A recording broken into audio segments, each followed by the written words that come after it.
enfin ça explose. Enfin on a un petit peu d'action. Enfin on retrouve le meilleur de Game of Thrones. Oyez oyez visiteurs d'internet, vous êtes sur la chaîne d'Atlas le Grand et aujourd'hui je suis très heureux de vous retrouver après une longue pause pour critiquer les 2 premiers épisodes de la saison 3 de House of the Dragons. Cette saison 3 commence avec 2 épisodes exceptionnels. On a enfin retrouvé le meilleur de Game of Thrones avec de l'action et des explosions dans tous les sens. Si je dois dire quelque chose sur ces 2 premiers épisodes, c'est qu'ils sont exceptionnels, clairement parmi les meilleurs de la série, avec beaucoup d'action, on va en parler, et surtout, enfin, ça bouge quoi. Le gros défaut de la saison 2 de House of the Dragons, et de la saison 1 aussi un peu, mais la saison 1 moins, c'est que il se passait rien. Saison 2, globalement, on a eu une saison qui ne servait à rien, à tel point que si vous regardez la série en sautant la saison 2, je pense que vous n'aurez absolument aucun problème à suivre, tellement la saison 2 a été inutile au possible. Il s'est passé quelques trucs, il y a eu, dans mes souvenirs, un épisode intéressant, mais c'était tout. Ici, pour l'instant, on commence cette série sur les chapeaux de roue, avec un rythme exceptionnel, et de très nombreuses batailles. Je dis pas qu'il faut forcément des batailles dans un épisode pour qu'un épisode soit bien, mais ça aide, et là on a des batailles tout le temps, avec un rythme exceptionnel. C'est pas des batailles juste pour des batailles, c'est des batailles qui servent à faire avancer l'histoire. On comprend concrètement où est le rapport de force, qui gagne, qui perd, qui avance, et ça c'est très très intéressant. On a aussi beaucoup de variétés de batailles, avec des batailles maritimes, des batailles plus terrestres, et des batailles dans les airs aussi avec des dragons. Donc tout ça est extrêmement intéressant.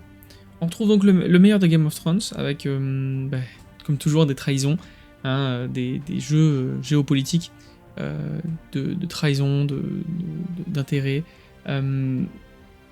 et ça c'est extrêmement intéressant. On retrouve les batailles grandioses, et on retrouve également les morts de personnages importants. Voilà, la mort du dernier fils restant de Rhaenyra est assez intéressante.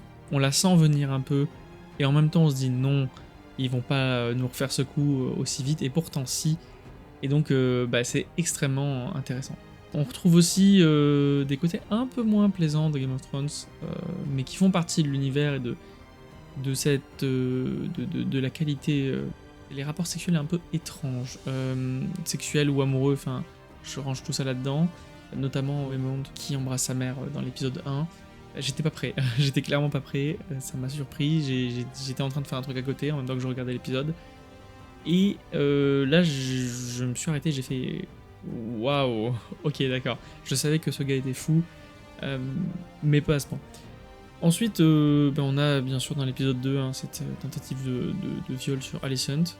Bon, les viols, c'est pas nouveau dans Game of Thrones, c'est bien d'en montrer quand même, au sens où c'est encore quelque chose dont on parle de plus en plus dans la société, mais qui reste assez tabou. Il faut être capable de montrer l'horreur du viol, et là c'était particulièrement bien monté et bien réalisé, je pense.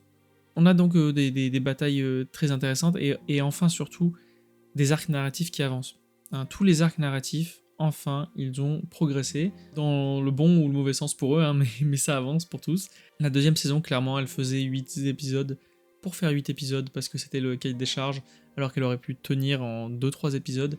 Là, enfin, ça explose, et c'est très bien. Tous les arcs narratifs avancent, peut-être même un peu trop vite. C'est le petit bémol que je vais donner sur ces épisodes. Ils étaient exceptionnels, mais tout a avancé très vite. C'est-à-dire que Rhaenyra, en 2 épisodes, elle a gagné le conflit. C'est très bien, parce que c'est 2 épisodes qui étaient extrêmement bien maîtrisés, extrêmement intéressants.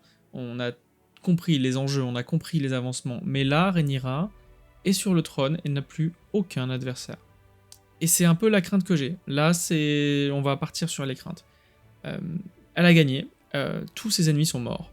Et à part, bien sûr, l'usurpateur, qui est encore en vie mais qui est très amoché et qui à mon avis ne va pas avoir beaucoup de soutien, puisqu'il n'a même plus de dragon. On a une Rhaenyra surpuissante qui a repris Port-Réal, qui est sur le trône, qui gouverne et qui n'a plus aucun ennemi quasiment.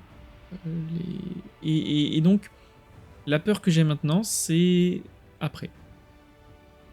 Maintenant que Rhaenyra a gagné en 2 épisodes, qu'est-ce qui va se passer? Il va falloir réinstaller de nouveaux ennemis, J'imagine bien que les marcheurs blancs vont peut-être faire leur apparition, puisque ça tourne autour de la prophétie.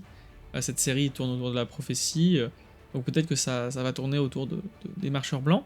D'ailleurs, Aemond est mort dans ce deuxième épisode, et on sent bien, on voit bien au niveau de son visage, la forme de son visage, on sent bien venir le coup de c'est le chef des marcheurs blancs. Voilà. Moi je sens bien voir venir le truc, en plus il se fait tuer par cette pseudo-sorcière, qui va peut-être bien le transformer pour se venger du mépris de Daemon Targaryen.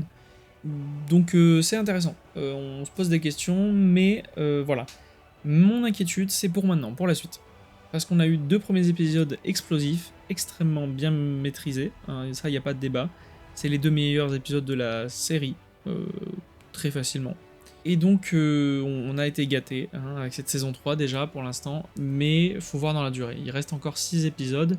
Moi, j'attends de voir comment les showrunners vont réussir à réinstaller de nouveaux ennemis, sans tomber dans une saison encore entière à préparer de nouveaux conflits. On sait qu'il va y avoir 4 saisons au total, on est à l'avant-dernière, donc il y aura forcément d'autres ennemis. Je pense pas que Aemond puisse faire quoi que ce soit, hein. Ce serait pas très réaliste, pas très intéressant de le voir retrouver un trône ou des soutiens. À mon avis, c'est mort pour sa cause. Ce qui pourrait être intéressant, à la limite, c'est que Rhaenyra se fasse assassiner. Ça pourrait être très intéressant. J'ai pas lu les livres, donc je sais pas ce qui va se passer, mais si jamais elle se faisait assassiner, on aurait très certainement un débat entre est-ce que c'est Daemon, est-ce que c'est Aemond. Donc là, on pourrait revoir se jouer un conflit sur qui a le trône, mais en même temps, on l'a déjà eu. Est-ce que c'est vraiment très intéressant de revoir ça? Donc voilà, moi je ne sais pas ce à quoi on va s'attendre, mais donc point négatif, c'est passé très vite. Et donc peut-être que ça a été un petit peu bâclé, pas bâclé, mais passé rapidement.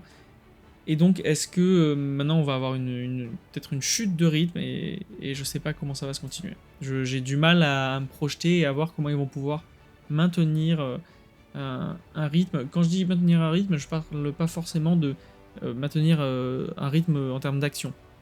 Je parle d'un point de vue narratif. Il faut réussir à garder ce rythme d'avancement des arcs narratifs. Il faut que l'histoire continue à avancer, parce que si on se retrouve à nouveau comme dans la saison 2 et un peu la saison 1, avec des épisodes où rien ne progresse, ou très peu, bah, ça va pas du tout être intéressant, et je pense qu'on va toutes et tous subir cette deuxième saison. En tout cas les amis, si cet épisode vous a plu, n'hésitez pas à me le dire dans les commentaires, à vous abonner, à liker et à partager. Moi je vais vous faire des petites reviews comme ça de tous les épisodes de la série. Je sais pas pour combien de temps je suis de retour. Je sais pas si je vais vous faire de grosses vidéos bien travaillées comme avant. Là vraiment je vous fais ces vidéos parce que j'ai le temps, parce que j'ai eu l'envie, je sais pas pourquoi. Et donc je suis très heureux de partager tout ça avec vous. Si jamais ça vous intéresse, bah, likez, partagez, abonnez-vous, mettez des commentaires. Et moi, eh bien, je vous dis ciao ciao, à la prochaine. D'ici là, portez-vous bien et n'oubliez jamais, courage, honneur et justice.